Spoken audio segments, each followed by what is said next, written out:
satu lagi kepingan puzzle Coach Sintayong yang ngebet dan juga ingin sekali Coach Sintayong mendapatkan Kevin Dix. Kita ketahui Bapak Arya Sinulinga ini menyatakan akan menambahkan dua pemain tambahan kurang lebih, bahkan lebih. Saya juga tidak tahu. Yang pasti ada tambahan pemain diaspora yang masuk ke timnas Indonesia ini. Ya, kemungkinan Kevin Dix jika memang ini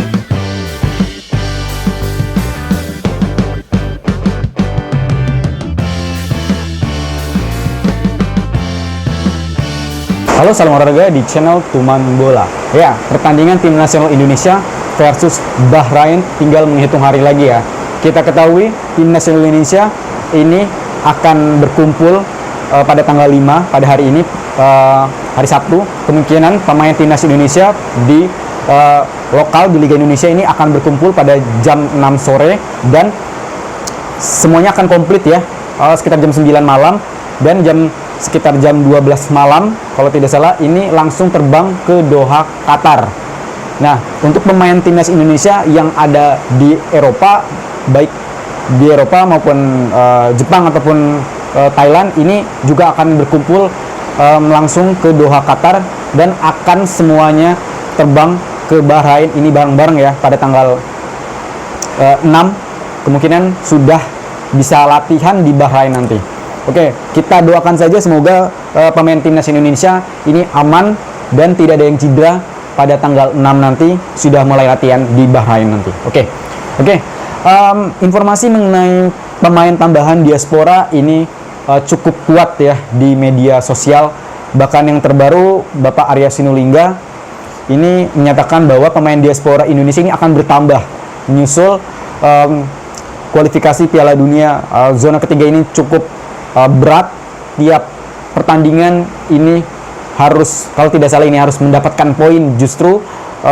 Untuk itu juru latih timnas Indonesia Coach Sintayong ini memerlukan setidaknya ini pemain tambahan diaspora. Ya, kabar beredar tentu striker ya oleh Romni ini semakin kencang dan juga Mario ini juga semakin kencang. Bahkan kiper timnas Indonesia keturunan Emil Audero ini cukup kuat ya di santer untuk masuk ke timnas Indonesia. Dan bahkan satu lagi Kevin Dix ini sangat kuat ya center informasinya mengenai pemain diaspora tersebut gitu. Ya, kita ketahui Kevin Dix ini merupakan kepingan puzzle Coach Sintayong pada tahun 2022. Kita ketahui tahun 2022 Jordi Amat, Sandy Walsh ini resmi diproses oleh PSSI dan juga sudah bergabung juga Sandy Walsh dan juga Jordi Amat.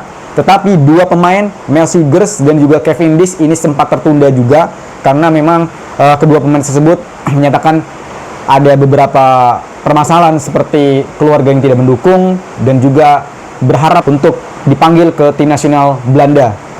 Untuk kasus Mel Seegers ini semuanya sudah selesai ya. Dari mulai orang tua, keluarga ini sudah mendukung penuh dan pada tahun 2024 ini Mel Seegers secara resmi sudah dinyatakan masuk ke timnas Indonesia dan juga sudah dipanggil ya, dan juga perpindahan federasinya sudah rampung. Tinggal Kevin Dix, satu lagi kepingan puzzle Coach Sintayong yang ngebet dan juga ingin sekali Coach Sintayong mendapatkan Kevin Dix. Kita ketahui Bapak Arya Sinulinga ini menyatakan akan menambahkan dua pemain tambahan kurang lebih, bahkan lebih. Saya juga tidak tahu. Yang pasti ada tambahan pemain diaspora yang masuk ke timnas Indonesia ini. Ya, kemungkinan Kevin Dix jika memang ini menyatakan ataupun timnas Indonesia memproses naturalisasi Kevin Dix ini, wow, kalau menurut saya kepingan puzzle Coach Sintayong ini sudah lengkap ya. Tapi namun demikian untuk sektor di berbagai sektor kita masih memerlukan pemain diaspora seperti striker, bahkan sektor kiper juga masih harus dibutuhkan. Karena memang kalau Martin Paes ini cedera atau bahkan akumulasi kartu, kita sektor penjaga gawang cukup krusial.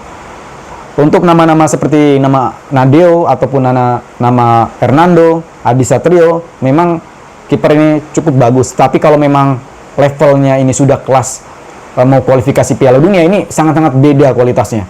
Saya memang melihat itu suatu ya bukan mencibir ataupun merendahkan, tetapi memang kualitasnya ini memang tidak bisa bohong. Kalau sekelas AFF ataupun under 23 mungkin oke, tetapi kalau memang udah kualifikasi Piala Dunia atau bahkan syukur-syukur udah masuk ke Piala Dunia, amin, nampaknya saya rasa masih dibutuhkan pemain diaspora atau pemain yang berada di luar negeri untuk segera bergabung gitu. Oke, lanjut lagi ke masalah Kevin Dix. Tentu kepingan puzzle yang terakhir Coach Sintayong ini, Kevin Dix memang sempat santer dikabarkan, karena memang Kevin Dix ini pemain yang sangat versatile ya. Dia bisa bermain sebagai posisi back, back kiri, back kanan, gelandang bertahan, bahkan gelandang penyerang sudah sempat dicoba untuk Kevin Dix dengan usia yang masih terbilang emas, yaitu 28 tahun dengan tinggi badan 185 cm. Tentu Kevin Dix ini jika bisa bergabung dengan timnas Indonesia, ini suatu kebanggaan dan juga suatu kepercayaan diri di lini belakang timnas Indonesia. Ini pasti menjadikan timnas Indonesia ini semakin kompak dan juga semakin solid pertahanannya. Tentu ditambah lagi pelatih Coach Sintayong yang sangat-sangat disiplin. Kalau menurut saya, kita tunggu saja untuk pemain tambahan diaspora lainnya. Coach Sintayong ini lebih mengetahui detail, lebih memahami skuad. Untuk fans timnas Indonesia, kita dukung penuh dan juga kita doakan semoga timnas Indonesia ini di round ketiga ini harus bermain yang cukup baik ya. Kita doakan saja semoga pemain-pemain juga tidak ada yang cedera dan juga akumulasi kartu semoga itu tidak terjadi. Tentu kita harapkan untuk pemain Indonesia yang berlaga di kualifikasi dunia nanti melawan Bahrain dan juga melawan China harus fokus dan juga tetap disiplin dan juga tetap terus berlatih ya, menerapkan kedisiplinan. Tentu Coach Sintayong juga akan menyiapkan strategi khusus melawan Bahrain nanti. Ya, pertandingan melawan Bahrain nanti pada tanggal 10 Oktober ini sangat krusial ya. Bapak Erick Thohir juga menargetkan pada pertandingan melawan Bahrain nanti ini minimal mendapatkan 1 poin dan juga melawan China nanti 3 poin. Kalau menurut saya untuk pertandingan melawan Bahrain nanti ini mendapatkan 3 poin ini sangat terbuka lebar ya, karena memang saya melihat pertandingan terakhir melawan Jepang, Bahrain sempat kedodoran di menit-menit babak pertama akhir. Ini permasalahan miskomunikasi dan juga miskoordinasi di lini belakang. Tentu ini sangat dimanfaatkan sekali oleh pemain Jepang dengan kecepatan dan skill yang sangat-sangat baik dan juga passing yang akurat. Tentu Coach Sintayong ini sudah menerapkan strategi khusus dan juga formasi khusus. Saya rasa Coach Sintayong pada babak pertama, di awal-awal babak pertama, Coach Sintayong ini akan memborbardir pertahanan Bahrain dan juga di menit pertama dan juga 10 menit awal ini yakin saya ini akan dibombardir pertahanan Bahrain.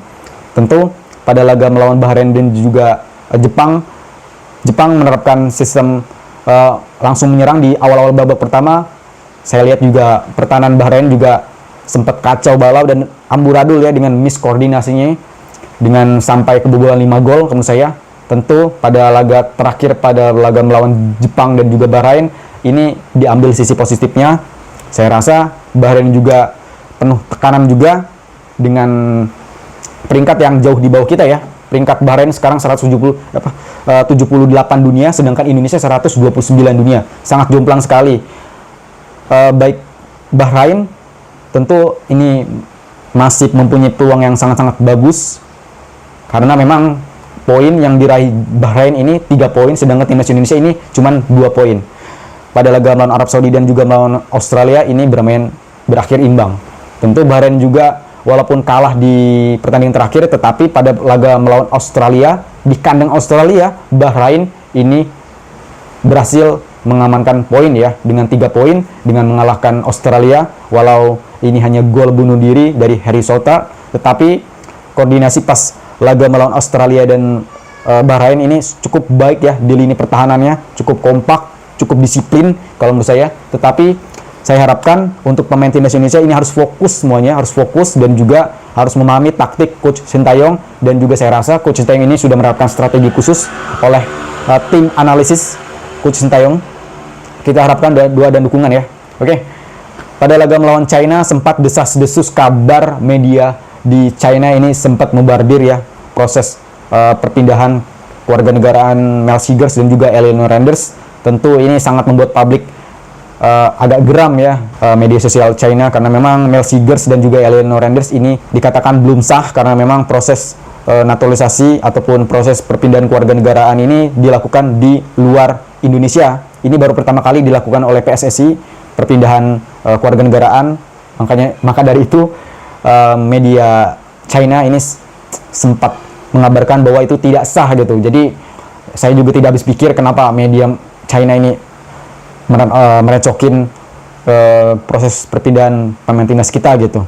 Kalau menurut saya persiapkan aja itu pemain tim nasional Cina sebaik-baik mungkin tanpa perlu merecok pemain-pemain kita gitu. Tentu kita harus optimis dan juga tidak perlulah memikirkan hal itu gitu. Dengan media asal Cina itu, kita harus fokus dan juga tidak perlulah kita berpikir negatif ataupun berpikir terlalu anarkis gitu terhadap media China seperti itu gitu. Mungkin itu saja yang dapat saya sampaikan, kurang lebih saya mohon maaf. Kita bertemu di lain video berikutnya. Bye bye.